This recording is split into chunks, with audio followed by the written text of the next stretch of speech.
आप सभी का स्वागत है दोस्तों रणभूमि मैथ्स पे। दोस्तों आज का ये वीडियो फिजिक्स न्यूमेरिकल के एक ऐसे इंपॉर्टेंट टॉपिक से है जहां से मेरे बच्चों फिर से आपको एक अंक जरूर पक्का मिलेगा ही क्वेश्चन, चाहे वो एमसीक्यू हो या हो फिजिक्स न्यूमेरिकल के रूप में। आ गई बात समझ में? तो जी हाँ दोस्तों, उस टॉपिक का नाम आप बिल्कुल स्क्रीन पर देख पा रहे हैं, इलेक्ट्रिकल पावर, विद्युतीय शक्ति। तो दोस्तों मैं न्यूमेरिकल बताने से पहले एक छोटा सा आपको कंसेप्ट बताना चाहता हूं।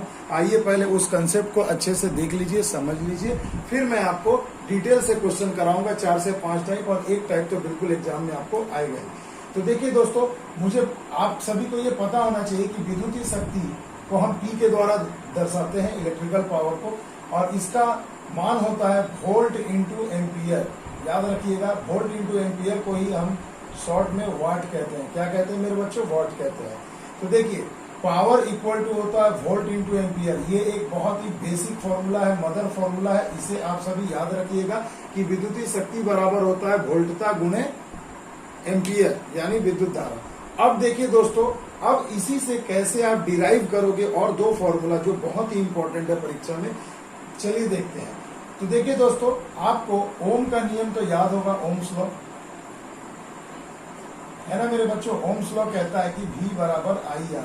ये एक बेसिक सा आपके पास फॉर्मूला है। तो अगर इस V की वैल्यू को मैं यहाँ पुट कर दूं तो देखिए एक नया हमें फॉर्मूला मिल जाएगा। वो फॉर्मूला क्या होगा? तो देखिए P इक्वल टू मैं लिखता हूँ, V के जगह में मैं IR बिठा देता हूँ, तो I इंटू R, और इंटू I तो ऑलरेडी है। तो यानी दोस्तों इसका मान हो जाएगा P equal to I square into R। तो देखो भैया, ये एक फॉर्मूला जनरेट हो गया। दूसरा P equal to I square into R, यानी विद्युत धारा का वर्ग गुणे रेजिस्टेंस, यानी कि प्रतिरोध। तो देखिए ये एक दूसरा फॉर्मूला हमारे पास आ गया। अब मेरे बच्चों, इसी फॉर्मूला में अगर मैं I के जगह कुछ मान बैठा हूं, तो देखो I के बराबर हम क्या बैठा सकते हैं? V बटे में R, यानी वोल्ट बटे रेडियस, रेजिस्टेंस, माफ कीजिएगा, रेडियस नहीं, रेजिस्टेंस।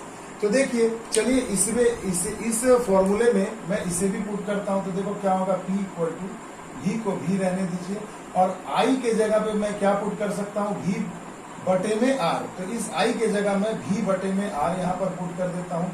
तो देखिए अब वैल्यू क्या आ जाएगी? V स्क्वायर बटे में R। तो देखिए ये तीसरा और one of the most important formula है ये, कि विद्युतीय शक्ति बराबर होती है वोल्ट के वर्ग के बटे में क्या होगा? प्रतिरोध। विद्युतीय शक्ति, इलेक्ट्रिकल पावर बराबर होगी विद्युत धारा का वर्ग गुणे में प्रतिरोध। विद्युत धारा की शक्ति, यानी विद्युतीय शक्ति, इलेक्ट्रिकल पावर बराबर होगी वोल्टता गुणे विद्युत धारा की। तो देखिए ये जो तीन बेसिक फॉर्मूला आपने अभी देखा और कैसे डिराइव किया मैंने, कितनी आसानी से, कोई रटना नहीं है दोस्तों। फिजिक्स रटने की चीज नहीं है, समझने की चीज है, बिल्कुल मैथ के ही तरह साइंस है ये दोस्तों। इसे अच्छे से समझ लीजिए। अब इन्हीं तीन फॉर्मूला पर आधारित पिछले बार के आरआरबी ग्रुप डी में हर सेट में एक क्वेश्चन एमसीक्यू का न्यूमेरिकल के रूप में पूछा गया था। तो आइए 4-5 टाइप के ऐसे प्रश्न मैं आपको करा देता हूं, चुटकियों में सॉल्व कर लेना। कुछ भी पूछेगा भैया फटाक से बना लोगे। आइए अब हम चलते हैं, कुछ क्वेश्चन को सॉल्व कर लेते हैं। तो देखिए मेरे बच्चों, पहला जो क्वेश्चन है स्क्रीन पर आपके बिल्कुल सामने, कहा जा रहा कि 100 वोल्ट के विभवांतर पर किसी चालक में 6 एम्पियर की विद्युत धारा प्रवाहित हो रही है, तो खर्च की गई शक्ति क्या होगी? देखिए 4 ऑप्शन वाट और किलोवाट में आपको दिया गया।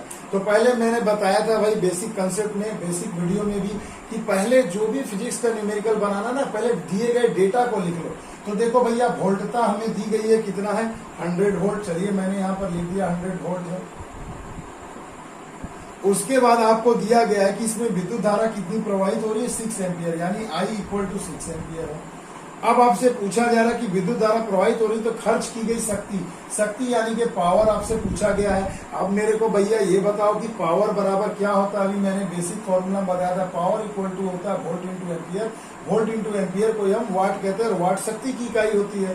तो सिंपल बेसिक है, देखिए यहाँ हो गया 100 वोल्ट और इंटू I का मान 6, तो वोल्ट इंटू एम्पियर क्या बदल जाएगा? वाट में बदल जाएगा, वाट हो जाएगा। तो P इक्वल टू हो जाएगा 600 वाट। तो देखिए ऑप्शन नंबर ए आपका सही जवाब हो गया मेरे बच्चों। इतनी आसानी से सॉल्व हो गया। तो इस टाइप के एक ना एक न्यूमेरिकल आपको एग्जाम में अवश्य मिलेंगे बच्चों, तो इसके लिए अच्छे से तैयार रखना। अगला सवाल देखिए दोस्तों, इसी पर आधारित है, बहुत ही बेहतरीन। कहा जा रहा है कि 1.5 रेजिस्टेंस के प्रतिरोध, 1.5 ओम के प्रतिरोध वाले परिपथ पर 150 वोल्ट लगाया जाता है, तो प्रतिरोध द्वारा खर्च की गई शक्ति क्या होगी। तो सबसे पहले देखिए डेटा लिखिए, क्या दिया गया है आपको। तो देखिए हमें रेजिस्टेंस दे दिया गया 1.5 ओम, और उसके बाद वोल्टता दे दी गई है 150 वोल्ट, है ना मेरे बच्चों। तो देखिए कहा जा रहा है कि शक्ति बताइए, यानी P बराबर क्या होगा, यही तो आपसे पूछा गया है। अब मेरे बच्चों जरा एक बात थोड़ा सा सोचो, अभी मैंने आपको जो फॉर्मूला बताया कि जब आपको पावर यानी शक्ति पूछी गई है और वोल्ट और रेडियस रेजिस्टेंस आपको दिया गया, वोल्टता और रेजिस्टेंस, तो एक ही फॉर्मूला आपको मैंने बताया था, P = V² बटे में R। बस वैल्यू यहाँ पर पुट कर दीजिए, आंसर आपके सामने है। तो V आपको दिया गया 150 वोल्ट, तो 150 × 150 हो गया स्क्वायर, और बटे में क्या होगा R यानी 1.5। अब देखिए इसे अगर मैं इस दशमलव को हटाऊंगा तो एक 0 यहाँ लगा देता हूँ, तो देखो क्लियर हो गया। तो ये देखो इससे ये 10 बार में कट गया, तो अब कितना हो जाएगा मेरे बच्चों। तो देखिए सिंपल सी चीज है, कितना हो जाएगा 150 × 150 × 10, है ना। तो अब देखिए यहाँ पर कट गया, यहाँ पर ऑप्शन में थोड़ा गड़बड़ी है दोस्तों, क्वेश्चन में जो भी हो कंसेप्ट आपको समझ में आना चाहिए। तो देखिए 15 यहाँ 00 है, और ये एक 0 लग जाएगा, ऑप्शन में ये कहीं नहीं है, तो ये देखो इतना 15,000 वाट हो जाएगा। आगे बात समझ में, 1500 वाट ऑप्शन में दिया गया है, मगर कुछ गड़बड़ी है दोस्तों, इसलिए मैं आपको इसका आंसर नहीं टिक कर रहा हूँ। तो देखिए इस प्रकार से क्वेश्चन आपको पूछे जा सकते हैं, तो ऐसे प्रश्नों के लिए तैयार रहिएगा, बस कंसेप्ट आपको समझ में आना चाहिए। और अगर मान लीजिए दोस्तों ये जो 1.5 दिया है, अगर मैं इसे 15 ओम करके बनाऊं, तो देखो 15 से 10 बार में कट जाएगा, तो उस हिसाब से 1500 वाट आपका आंसर आ सकता है। तो ऐसा भी कर सकते हैं, बट एग्जाम में आपको ऐसे गलत क्वेश्चन नहीं मिलेंगे मेरे बच्चों, इसके लिए तैयार रहना। अब देखिए दोस्तों, महत्वपूर्ण क्वेश्चन जो बिल्कुल आपको एक सब्जेक्टिव क्वेश्चन की तरह पूछा जाता है परीक्षा में, मगर एक्चुअल में ये न्यूमेरिकल है, बच्चे समझ नहीं पाते और याद करके रट के चले जाते हैं। तो आओ आज कंसेप्ट क्लियर करता हूं। देखिए क्वेश्चन में कहा गया है कि 200 वाट और एक 500 वाट के दो अलग अलग बल्ब हैं, ठीक है, और दोनों को क्या दिया गया भैया, 200 वोल्टता से जोड़ा गया है। तो कहा जा रहा है कि बताइए किस लैंप का प्रतिरोध अधिक होगा, है ना मेरे बच्चों, किस लैंप का प्रतिरोध अधिक होगा, समान होगा, सप्लाई की प्रकृति अनुसार बदलता रहेगा या कम होगा। तो सिंपल सा चीज है, कहा जा रहा है कि 200 वाट वाले लैंप का प्रतिरोध क्या होगा, ठीक है, 200 वोल्ट से जोड़ा जाए, तो यहाँ क्वेश्चन में थोड़ा ये गड़बड़ी है। तो 200 वाट के लैंप का प्रतिरोध क्या होगा। तो सिंपल सी चीज है, क्वेश्चन को घुमाइए गोली, यहाँ पर ध्यान दीजिए कि कैसे निकालोगे। तो देखो ये पावर है ना मेरे बच्चों, और ये आपको भी वोल्टता दिया गया है। तो अगर मैं इस वाले 200 वाट वाले का रेजिस्टेंस निकालूं, R1 कर देता हूं, तो मैं क्या फॉर्मूला लिखूंगा भाई, अगर P बराबर V² बटे में R होता है, P बराबर, देखो फॉर्मूला ये है कि P बराबर में V² बटे में R होता है, तो R बराबर क्या होगा, V² बटे में P हो जाएगा। अब वैल्यू यहाँ पुट कर दीजिए, अगर मैं यहाँ पुट करूँ तो 200 × 200 और बटे में P, इसका कितना पावर है, 200 वाट है, डिवाइड कर दो, ये तो पूरा कट जाएगा, तो कितना हो जाएगा, R1 आ गया 200 ओम, यानी इस वाले का रेजिस्टेंस आ गया 200 ओम। और अगर मैं इस 500 वाले का मैं निकालूं, तो देखो इसका R2 अगर मैं निकालता हूं तो क्या हो जाएगा, V² बटे में R, तो V² बटे में P, तो V तो भैया 200 ही है, तो V² यानी 200 वोल्ट को स्क्वायर कर दीजिए, और पावर में क्या हो जाएगा 500। तो देखो 0 0 कैंसल, 5 चौके 20, 0 40 × 80, तो देखो आ जाएगा R2 80 ओम। तो देखो अब आप बताओ कि ये 200 वाट वाले लैंप का जो प्रतिरोध है वो 500 वाट वाले लैंप के प्रतिरोध से क्या है, देखो अधिक है। तो यहाँ आंसर आपका हो जाएगा अधिक है, ऑप्शन नंबर 1। तो इस तरीके से भैया प्रश्न को आप सॉल्व करोगे। तो अब समझ में आ गया ना कि जिसका वोल्टेज कम होता है मेरे बच्चों, समान वोल्टता में जोड़ा जाए तो उसका प्रतिरोध बहुत ही ज्यादा होता है। आगे बात समझ में क्लियर है। तो देखो कितना मजा आ गया, कंसेप्ट बिल्कुल आपका क्लियर हो गया इस क्वेश्चन से। अब देखिए दोस्तों अगला जो क्वेश्चन है, क्वेश्चन नंबर 4, ध्यान दीजिएगा। कहा गया एक 100 वाट 200 वोल्ट वाले लैंप का प्रतिरोध क्या होगा। तो देखो भैया पावर हमेशा वाट में होता है, क्योंकि शक्ति की इकाई वाट होती है, आपको पता है। तो देखो कहा जा रहा है कि 100 वाट, पावर कितना दिया है 100 वाट, और वोल्टता दे दिया गया है 200 वोल्ट। तो कहा जा रहा है मेरे बच्चों कि इसका प्रतिरोध यानी कि आर क्या होगा, तो प्रतिरोध निकालने का फॉर्मूला अभी तो बताया। देखो पावर बराबर होता है v स्क्वायर बटे में आर, तो p इधर ला दिया तो देखो ये फॉर्मूला हो गया। तो v स्क्वायर कितना है मेरे बच्चों 200 इंटू 200 हो जाएगा और बटे में p का मान कितना हो जाएगा 100। रेजिस्टेंस है तो ओम में आंसर आएगा।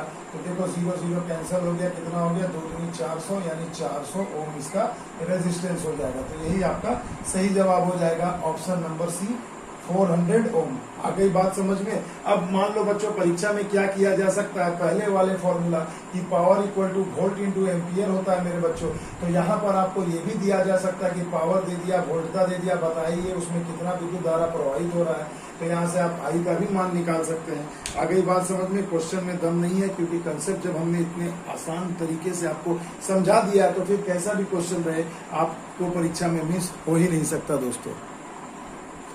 अगला क्वेश्चन देखिए, पांचवा क्वेश्चन देखिए, 2.2 किलोवाट और 220 वोल्ट वाले हीटर का प्रतिरोध क्या होगा। तो देखो भैया यहाँ पावर दे दिया है 2.2 किलोवाट। अब मेरे बच्चों थोड़ा किलोवाट आ जाए तो सावधान हो जाना। किलोवाट मतलब 1000 से आपको गुणा कर देना है 10 टू द पावर 3 से, तो ये वाट हो जाएगा। इसके लिए 1 दशमलव उड़ा दिया तो 0 0 कट गया। तो अब देखो कितना हो गया 2200 वाट, यानी पावर हो गया 2200 वाट। और इसका आपको वोल्टता दिया गया है मेरे बच्चों 200 वोल्ट। तो आपसे पूछा जा रहा है मेरे बच्चों कि माफ कीजिएगा 220 वोल्ट दिया है, तो 220 वोल्ट दिया गया है। तो पूछा जा रहा है कि भैया इसका प्रतिरोध क्या होगा। तो फिर वही आर बराबर क्या लिखोगे v स्क्वायर बट्टे में p। तो आर का मान हो गया, v का मान हो गया 220 गुणे 220 v स्क्वायर का, और p का मान अभी आपने निकाला कितना हो गया 2200। आगे बात समझ में 2200। तो अब आपको रेजिस्टेंस निकालना है, तो 0 और 0 दोनों कैंसिल हो गए, 22 22 कट गए, तो मान आ गया 22 ओम। तो देखिए ये 22 ओम आपका आंसर हो जाएगा, यानी कि मेरे बच्चों ऑप्शन नंबर ए इसका सही जवाब होगा 22 ओम। तो देखो बच्चों इस प्रकार से प्रश्न को सॉल्व किया जाता है। आई होप अब इस वीडियो को देखने के बाद कम से कम इलेक्ट्रिकल पावर कंसेप्ट से कुछ भी क्वेश्चन आए आप आसानी से इसे हल कर सकते हैं। तो देखिए दोस्तों ये एक छोटा सा मेरे तरफ से प्रयास था आपको बहुत अच्छे से कंसेप्ट समझाना। इलेक्ट्रिकल जो इलेक्ट्रिसिटी जो चैप्टर है वो दोस्तों बहुत ब्रॉड है, बहुत सारे इसमें टॉपिक हैं, इसलिए दोस्तों आज एक छोटे से टॉपिक पर वीडियो बनाया हूं। अगले टॉपिक में मैं आपको बताऊंगा कि कैसे चार्ज, करंट और टाइम के रेस्पेक्ट में कैसे क्वेश्चन पूछे जा सकते हैं। उसके बाद आपको सर्किट डायग्राम बताऊंगा कि कैसे सीरीज, पैरेलल, रेजिस्टेंस का और कैपेसिटर का यानी संधारित्र का कैसे क्वेश्चन पूछा जाएगा और आप उसे कैसे सॉल्व करोगे। तो इलेक्ट्रिसिटी एक बहुत ही बड़ा चैप्टर है दोस्तों, तो इसे पार्ट बाय पार्ट में अपलोड करूंगा। एग्जाम के पहले एक बार जरूर देख लेना, क्योंकि यहाँ से आपको कम से कम 3 से 4 नंबर का प्रश्न जरूर पूछा जाएगा। आई होप आपको मजा आएगा दोस्तों आज का वीडियो देखकर। अगर अच्छा लगे दोस्तों तो लाइक, शेयर एंड सब्सक्राइब जरूर करिएगा। मिलते हैं अगले वीडियो में, तब तक के लिए दोस्तों जय हिंद, जय भारत।